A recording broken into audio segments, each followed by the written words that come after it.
manusia itu melekat semua nilai kemuliaan pada dirinya, yang itu mesti dipertahankan sampai kembali kepada Allah Subhanahu wa taala.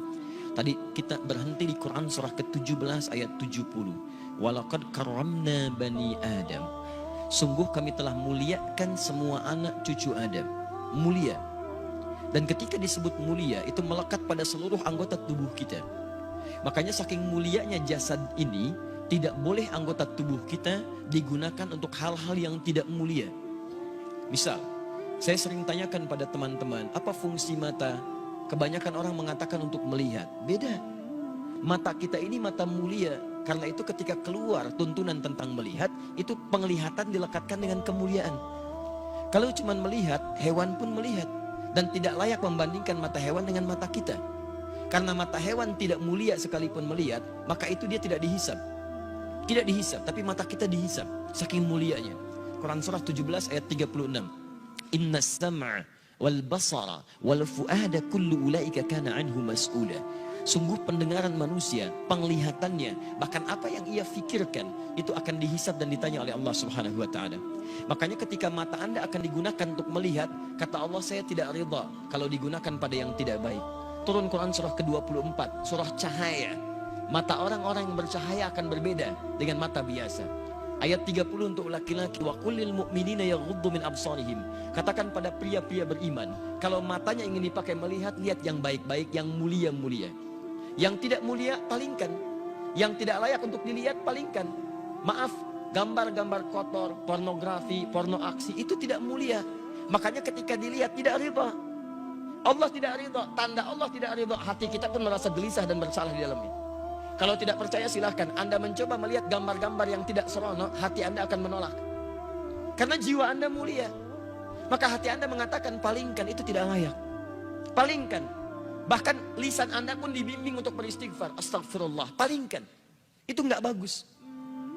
Lisan, karena lisan ini mulia, maka Allah turunkan ayat-ayat kemuliaan menjaga lisan kita supaya tidak keluar dari kemuliaannya. Lisan orang mulia kata-katanya mulia, maka tidak layak keluar celaan dari lisannya.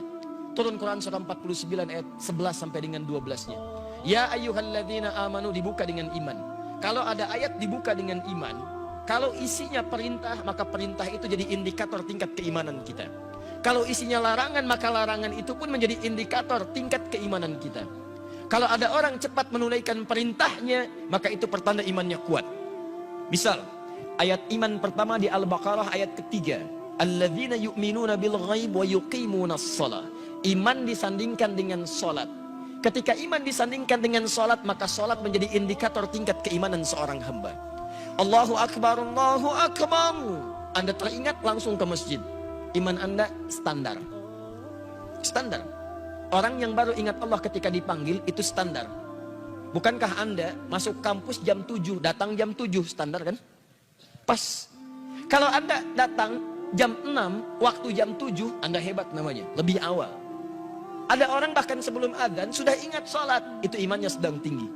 Tapi ketika dipanggil sampai adzan tuntas belum datang. Sampai qomat berlalu belum terpanggil. Sampai dekat waktu sholat yang lainnya belum ada getaran. Ini menunjukkan iman Anda lemah di situ. Lawannya, ketika ada larangan dibuka dengan kalimat iman, maka kemampuan Anda meninggalkan larangan itu pun menunjukkan tingkat kekuatan iman Anda. Ya ayyuhalladzina amanu la yaskhar qaumin qaum. Hai orang-orang beriman, jangan saling mencela. Ketika Anda mengaku beriman dan lisan Anda digunakan untuk mencela orang lain, maka ini menunjukkan ada yang kurang dalam iman Anda, lemah iman Anda. Anda terlihat rajin sholat, di situ menunjukkan iman Anda bagus. Tapi saat bersamaan Anda mencela orang lain, ini menunjukkan ada penurunan dalam iman Anda. Karena ibadah ritual akan nampak dalam nilai-nilai sosial dalam bentuk akhlak. Makanya Nabi memperingatkan, orang yang melakukan ibadah ritual tapi kemudian melakukan dosa sosial, maka ibadah ritual pahalanya dipindahkan kepada hamba yang didosai itu. Anda keluar dari masjid kemudian melecehkan orang lain dengan kata-kata Anda. Lihat tuh orang itu, belum mau ke masjid. Iya, mungkin belum dapat hidayah ya. Iya, bukan ahli surga. Itu sholat Anda, pahalanya pindah kepada orang tadi. Tu'khadhu hadza min hasanati di hadis Muslim, wa tu'khadhu min hadza min hasanati. Diambil pahala ini dipindahkan kepada orang yang dicela. Anda katakan, alhamdulillah Ustaz, saya tidak seperti yang dibicarakan itu. Insya Allah tidak seperti orang-orang itu tuh Ustaz. Membicarakan orang lain aja pekerjaannya sama. Makanya ketika Allah turunkan larangan mencela, itu untuk menjaga kemuliaan kita. Supaya kita tidak dihinakan oleh orang lain. Karena orang-orang yang hatinya hina yang akan mengeluarkan kata-kata terhina. Nah, kita itu diciptakan mulia. Jadi ketika lisan Anda mencela, Anda sedang menurunkan kemuliaan Anda di mata Allah Subhanahu wa taala. Catat itu baik-baik. Nah, sekarang persoalannya, ketika Allah muliakan Anda, justru Anda menyandingkan kemuliaan itu dengan hewan yang jauh statusnya.